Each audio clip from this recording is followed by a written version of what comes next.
All right, one sample t-test. Again, this is going to look a lot like the z-test, and we'll see if you've already mastered the z-test, the t-test isn't going to give you any problems. As again, I said, we're going to see three different tests. This is the one sample, comparing a sample mean against a hypothesized mean. Of course, the other ones we'll talk about as we later on. So how does t work? Well, instead of using the population standard deviation to make estimates, what we're going to use is the sample standard deviation to make estimates.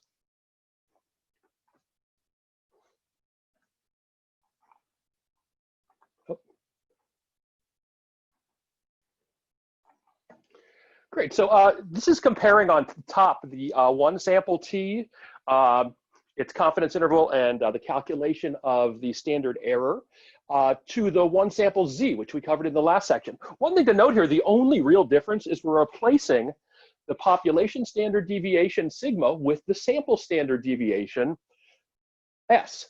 Only difference here. The real difference is that t is going to use a completely different distribution. Normal distribution is not relevant, so we're going to have the t distribution, which actually isn't one distribution.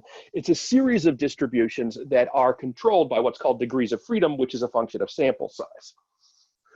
And you can see the 95% confidence interval. Again, if you already know the z, this isn't going to be particularly difficult for you. One of the major differences here, that z of 0.95 value that we need to derive for the z-test, that's always 1.96 because the normal distribution is just one distribution.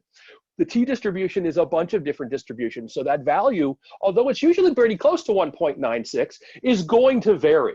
It's always going to be practically around 2, so much so that sometimes people just say double the standard error for the margin of error, which is a good ballpark estimate, but not an exact one. To give an example here, we'll take a look at social functioning and obsessive compulsive disorder. In one study, the authors investigated social functioning of first order relatives. Those would be parents, offsprings, or siblings, people who are very genetically closely related, of patients who had OCD, obsessive compulsive disorder. They had them do a social functioning scale. And we know that the social functioning scale has an average of 77.4 in the population, based on a large-scale study of the general population, but we don't know what the standard deviation is. So they had a sample of 64 relatives, produced a mean of 60.2 with a standard deviation of almost 25. The question that we're after here is, do relatives with OCD differ from the general population in terms of social functioning, or is it the case that their social functioning is different? Probably guessing that the authors would expect it to be a little bit worse. So the null hypothesis, same thing that we saw with the one sample z, same formulation. We begin with the assumption that there's nothing happening. That assumption would reflect a null hypothesis that mu was equal to that population value of 77.4. Again, the null's always about the population, not about the sample. Never put X bar in your null hypothesis. It doesn't belong there because you're hypothesizing about the population. You know what the sample looks like. So we need to find the t.95 value. That's the t value that captures 95% of the distribution. And this is the only place where it's really different from doing stuff with z. As you'll see, everything else is very consistent. This will be a different value each time. And the code that I've provided below here is how we get that. I'll talk about degrees of freedom in a second as well. Degrees of freedom has a very, very simple formula, so we won't need to spend much time with it. So I use the code QT. 0.05 divided by 2, what that means is it's going to take both sides of our distribution. And then the degrees of freedom equals 64. I'll talk about how I got that. Hint, there were 64 people in the data set. The degrees of freedom is 63. You can probably guess what the formula for this is. This gives me a value of 1.998. Don't worry about the positive and negative because you're adding and subtracting. So that gives me 1.998. Pretty close to 1.96. And like I said, these are usually hovering around 2.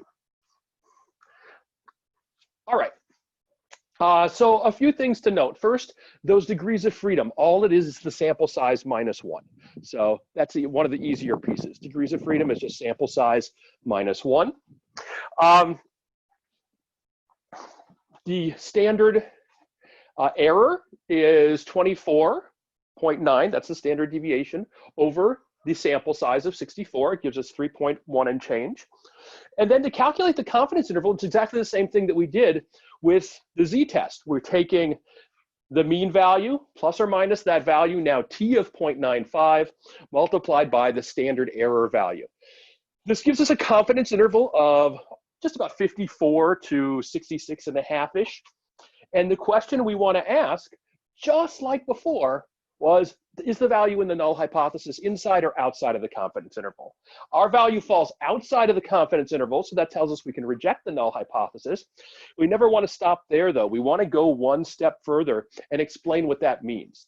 A good plain English explanation here is that relatives appear to have worse social functioning than the general population. Now, just to show you this on kind of a number line, you can see where the confidence interval falls and where the null hypothesis value falls. If you like to sketch things out, I think looking at it this way can be helpful. You can see that that value in the null hypothesis is way outside of the limits of the confidence interval. Keep in mind that this is always how we interpret our confidence intervals. Does the value in the null fall inside or outside? If it falls outside, we reject the null hypothesis. If it falls inside, we fail to reject. This will be consistent across all of the analyses we look at. You can also do this problem using the t-value approach. Again, I don't like this approach as much because all it tells us is, okay, we can reject or fail to reject. It doesn't give us that extra information that the confidence interval does. However, because historically people have used this sort of approach, that's what you're going to see more often in the research literature. That doesn't mean that it's the better approach. It just means that's what people are used to seeing and using.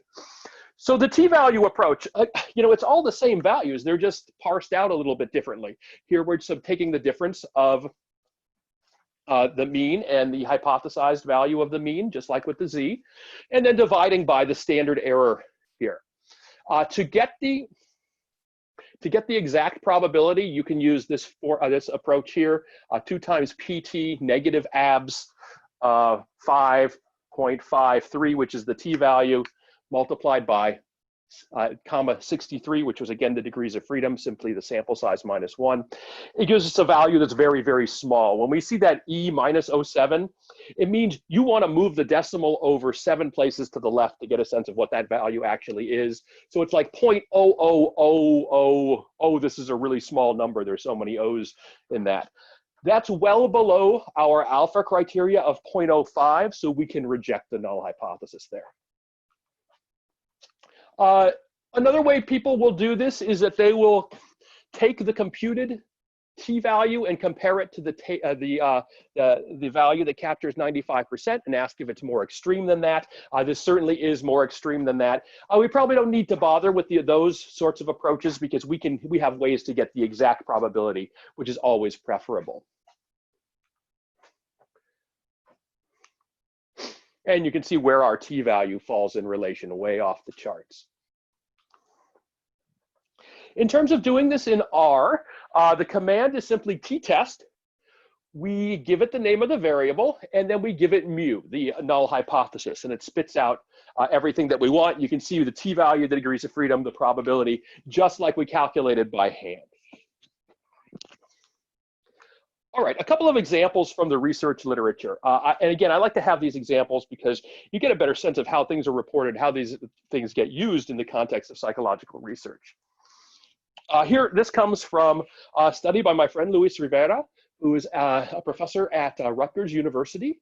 The detrimental effect of affirming masculinity on judgments of gay men. Luis writes on his webpage, my research elucidates the contextual and motivational factors that shape individual stereotype-based cognition about themselves and others that occur outside of their awareness, control, and intention. My research has the implications for development and maintenance of stigmatized individual social identities, expression of stereotyping, prejudice, discrimination, and the presence of persistent health disparities between members of socially advantaged and socially disadvantaged groups.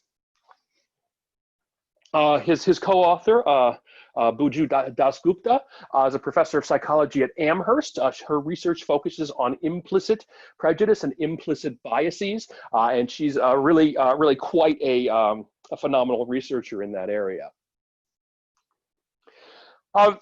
Here's how they use the t-test. They're comparing against a hypothesis that people don't have a bias, and that would be a score of 0.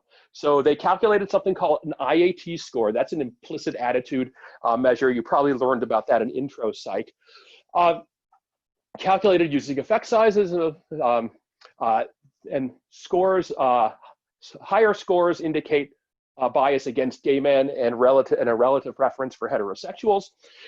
They conducted a one-sample t-test comparing the scores to 0, and they found that scores were quite different from 0. You can see the mean there is 0.72. The probability is well below 0.05. And there's something called the D statistic here that we'll talk about a little bit later in these slides.